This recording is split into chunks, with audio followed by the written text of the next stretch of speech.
Welcome to Clocks is Ticking, my perspective on the JordanNeely DanielPenny case.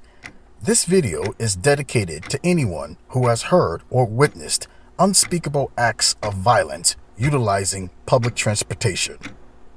If you or someone you know is going through challenging times or is in crisis, help is available. Please call or text 988 for the 988 Suicide and Crisis Lifeline. The 988 Suicide and Crisis Lifeline is a national network of local crisis centers that provides free and confidential emotional support to people in suicidal crisis or emotional distress. They are open 24 hours a day, 7 days a week in the United States. They are committed to improving crisis services and advancing suicide prevention by empowering individuals, advancing professional best practices, and building awareness. Many people don't talk about their issues to others. They keep it suppressed and bottled up inside themselves. They never seek professional help. The next thing you know, they implode, then explode. How many of us are carrying traumatic experiences we never sought professional help for? How many of us have had a mental breakdown in public and threatened others around us? What was your consequences? Were you ignored? Did anybody come forward and talk to you? Were they able to calm you down and possibly find the cause of what set you off? Did you accept the help? Did anybody attack you? Were the police called? If the police got involved, were you arrested and taken to jail or taken to a behavioral facility? What was your experience if you suffered a mental breakdown in public? The pandemic has done something awful to people all over the world. Mental illness is visibly everywhere, more than ever, in our children. You can't judge it. It's him, her, he, she, you, me, they, them, us, and we. Are you aware there are individuals suffering from this condition that can't get the professional help required due to not being homicidal or suicidal? So where do they go? It seems like the new asylum for the mentally ill is the streets, public spaces, buses, airports, and transit systems. JordanNeely, he is deceased. May he rest in peace. In 2012, he was known as a Michael Jackson impersonator. In 2023, the day of his untimely death, he was recognized as just another homeless man people see daily on the subway. When Mr. Neely stepped foot on that train, he was desperate for thirst and hunger. If anybody knows anything about human connectivity, he was sending out a distress signal. Where was the food? Where was the water? Where was the spare dollars and change? Where was the love? JordanNeely suffers a mental breakdown on a train, threatening to possibly hurt others. He is subdued by DanielPenny in a chokehold which unfortunately kills Mr. Neely. Penny is a hero to many, and to others, a killer. This news is fluid, which means this story is not finished until Mr. Penny goes to trial and is found guilty or not guilty of second-degree manslaughter, murder, or possibly other charges. I wonder, are there any records of Mr. Neely documented in any behavioral programs? Due to HIPAA laws, we won't know. Did he have a psychologist or a therapist in his care? Was he or was he not taking any medication? Did he attend support groups? Did he have a recovery plan? He seemed able-bodied. Does he have employment history? Why was he not working? We know Mr. Neely has relatives. Where were they when Mr. Neely was living in the streets and subway systems? Did Mr. Neely refuse resources when doors were open to food, shelter, and clothing from relatives and loved ones?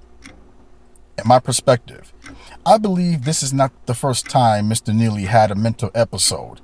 He possibly boarded several trains in the past and displayed this same aggressive threatening outburst towards commuters. In doing so, either people were scared, helped, supported, or ignored him. Because he got away with this repeated behavior in the past, Neely kept doing it. Fearing the unknown, two commuters along with Mr. Penny approached and subdued Neely.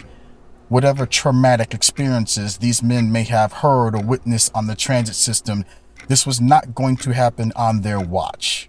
Perhaps in the past, maybe these men saw violence on the trains and did nothing. On Monday, May 1st, 2023, they did. I've recognized 4 types of personalities in this world. When you come to this channel, what personality would you be? Number 1, there are people who see something, say nothing, and do nothing. These personalities have a right to be who they are. They mind their own business and will not get involved in any third-party issues.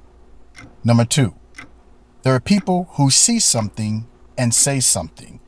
These personalities will not get involved physically with the issue. They witness, alert, and report information to the authorities or other people. Number 3, there are people who see something and record something. These personalities record audio and video as evidence. This information is a receipt to real-life issues in the world.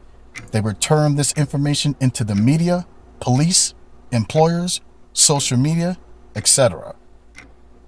Number 4, there are people who will see something and do something. These personalities can or will take the law into their own hands or provide help. Consequences to some are second thought.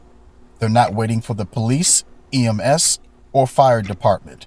They run into harm's way, sometimes get harmed, or harm others.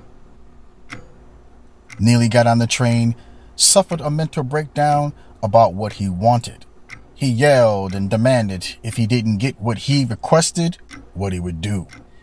Neely was just talking and may not have wanted to hurt anybody. He never touched anyone. These threats came along with his profanity-laced rants, and those mistakes cost him his life.